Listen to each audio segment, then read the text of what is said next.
my firm with my partner Russ Mehta, we're architects first.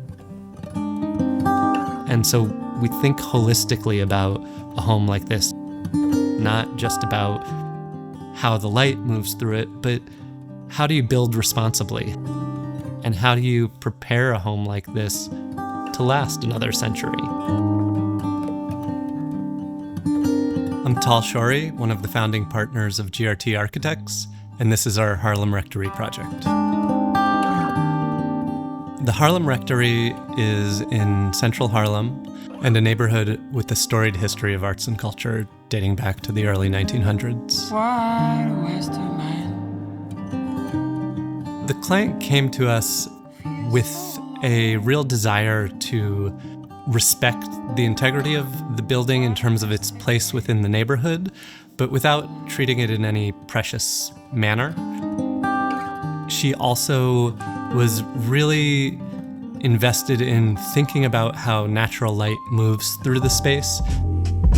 So this space in particular is a rectory that was designed by Thomas Henry Poole, completed around 1907 or so. It's where the priests used to live. When we found the building, it was completely dilapidated and neglected, and we took it upon ourselves, along with the client's support, to really make sure that this building was brought back to its original grandeur and contribute to the neighborhood in a meaningful way. Okay, so approaching the building from the street, you arrive at the parlor level, which is a few steps up from the sidewalk. There you find a little hangout zone prior to the stair that brings you up into the space. And towards the rear, you arrive at the kitchen and dining room that also have a large sliding door that brings you out onto a terrace overlooking the garden. Ascending from there, you go up the perforated stair that leads you up to the second level. You arrive at a small landing that brings you either to the primary suite or 3 steps up to the main living room where I'm sitting now. On the third level is the children's bedrooms, their bathroom, and a den that includes a library and desks.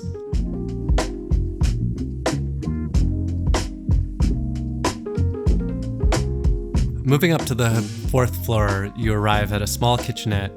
Opposite that is the client's painting studio.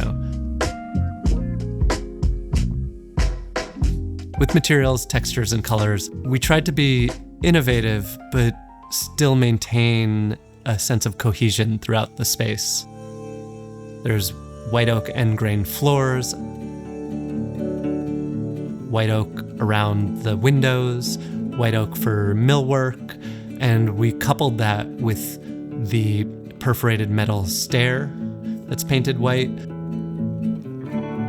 Walking through. And bursts of exuberance with texture and color. We tried to create different types of spaces for different types of feelings, too. The 3rd floor mezzanine space is a really cozy space lined with wood on all sides that looks out onto the living room, whereas the living room itself is grander in its proportion.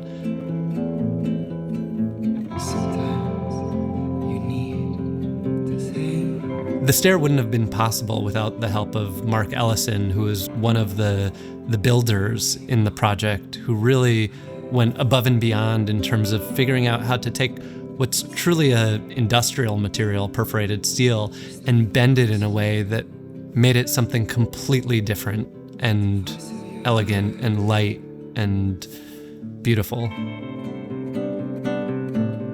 It is really satisfying to see the way in which the client has made it her own and continues to layer her own sensibility onto it.